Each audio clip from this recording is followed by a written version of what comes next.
Welcome everybody to German Tool Reviews. Today we have the Felo 62681 automatic wire stripper. The advertiser's ranges are 10 to 24 American wire gauge with an adjustable stripping length of 6 to 15 millimeters. It carries a 15-year warranty. I do like how this was not packaged in a typical blister pack. Instead, the tool can easily be accessed by just sliding it out the back. Additionally, you can return the tool to the packaging without damage when you're storing it for long periods of time. Big thumbs up to Felo for avoiding wrap rage here. Stripper has a ratchet mechanism that engages at the end of the handle stroke. The strip length can be adjusted using the yellow slide. Detents are installed every 1 millimeter and clearly labeled. It's important to ensure both sides of the slider are set to the same value. I found it was possible to set only one side to the value you want, with the other side being 1 or 2 millimeters off. On top of the wire stripper there is a wire cutter. I do like how this is on the top instead of the bottom of other strippers. Here we're stripping a 20 gauge wire without any issues. Occasionally insulation will remain on the wire for longer stripping lengths but can easily be pulled off.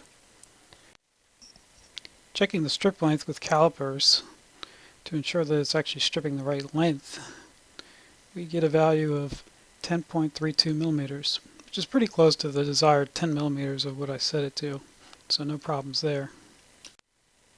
Now let's see how this performs on the extremer wires it claims to support. Here is a 24 gauge wire and it has no issues stripping it.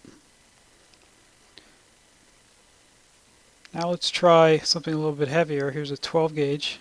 First let's try the cutter on this, and no issues there. Now let's try stripping that.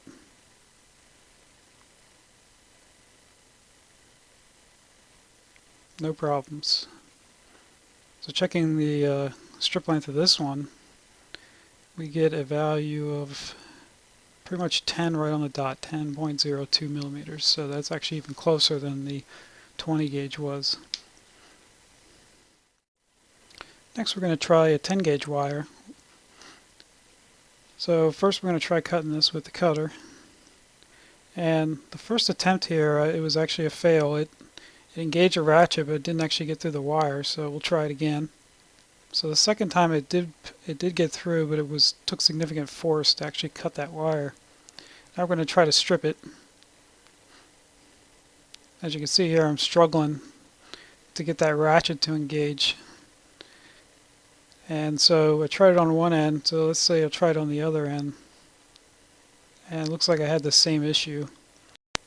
So I probably could have got it to strip if I really put a lot of force down on the handles there, but I could already feel them starting to flex a little bit and I didn't want to break the tool.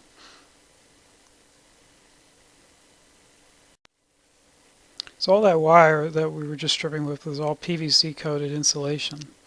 So one thing I found is that this is a Teflon coated wire and it pretty much miserably fails in trying to strip that. It looks like it's doesn't have enough force to grab onto that wire. It's a little bit too slippery for it. So if you're using any kind of Teflon wire, I wouldn't suggest using the stripper. But for PVC coated wire, it seems to be working great up to about 12 gauge. Well, that wraps up this review. If you like this video, subscribe for more review of German brand tools.